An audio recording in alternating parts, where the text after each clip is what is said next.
En marge de cette deuxième édition du Forum Changer d'air, je suis avec Anne-Sophie Noël. Bonjour Anne-Sophie. Bonjour. Alors Anne-Sophie, vous êtes un peu chef de file c'est ce qui a été dit tout à l'heure, de ce mouvement de la co-révolution, aussi grâce à l'ouvrage que vous avez publié avec Stéphane Rio. Et j'avais envie de vous demander, par rapport à l'année dernière, par exemple, vous étiez présente l'année dernière aussi, quels grands changements, s'il y en a, vous avez eu? Est-ce que le mouvement s'accélère? Est-ce qu'aujourd'hui, elle est plus en marche que l'année dernière? Depuis un an, il y a un effet loupe médiatique très important, c'est-à-dire qu'il y a un engouement, on raconte ces nouvelles histoires, on raconte ce monde en marche, et le nombre d'initiatives s'est largement multiplié. Donc tout ce qu'on racontait dans la co-révolution est en train de se passer, et à notre plus grand enthousiasme. Ce qui se passe aussi, c'est que le marché se structure, avec des nouvelles questions qui sont en train d'émerger et auxquelles il va falloir répondre pour faire avancer le mouvement.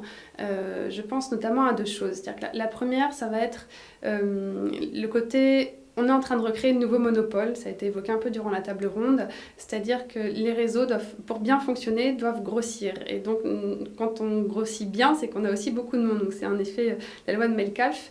Et donc, si on recrée de nouveaux monopoles, ça va recréer aussi une forme de logique en silo. Donc ça, c'est une première question qui se pose. De quelle gouvernance allons-nous inventer pour gérer ces nouveaux modèles? Quelles sont les valeurs, quelles garanties allons-nous avoir pour gérer ces nouvelles structures qui sont en train de se mettre en place.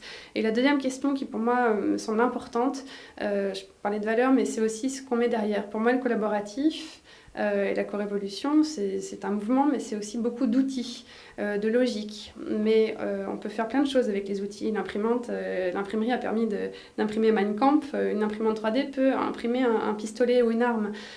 Donc finalement, avec le collaboratif, quelles sont les valeurs? Qu'est-ce qu'on veut promouvoir? Et ça, c'est quelque chose qui doit se poser aujourd'hui. Quelle vision de la société voulons-nous mettre derrière ces outils qu'on a la chance d'avoir maintenant? C'est un peu ce que disaient à l'instant là, Benoît Raphaël et Natacha Cassar-Séméon en parlant de l'énergie disponible dans la multitude, ce qu'on dit aujourd'hui, dans la foule, et qui est forcément à canaliser quelque part, ou à orienter en tout cas.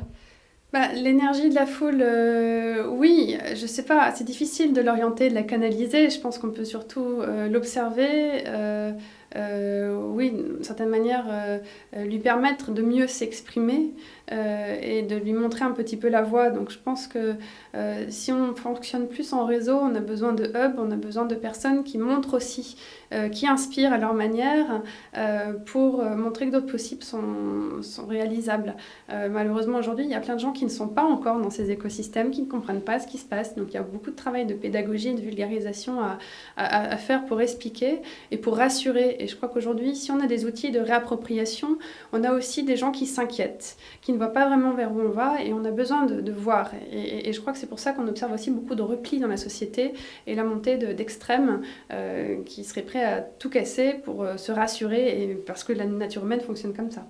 Et ce genre de journées, donc, qui sont très visibles et très dans le mode collaboratif et dans le faire, c'est-à-dire que ce ne sont pas des idées, ça pourrait être modélisant à refaire, à re-refaire, à multiplier. Ce qui est intéressant avec ce genre de journée, c'est que c'est un moment de networking, un moment d'inspiration, un moment de respiration, un moment d'échange. Et ce qui est intéressant, c'est en effet la possibilité de les dupliquer. Et ça fait partie de cet état d'esprit aussi dans le making, qui est de dire on fait des choses, on ouvre les codes et on permet à d'autres de se l'approprier et d'enrichir pour reproduire par la suite par eux-mêmes ce qu'on a voulu lancer. Donc oui, bien entendu, il faut que ça se multiplie, il faut surtout qu'on crée plus de passerelles entre ces générations, entre ces envies de faire et la façon de construire justement cette vision. Merci beaucoup Anne-Sophie Noël. Merci.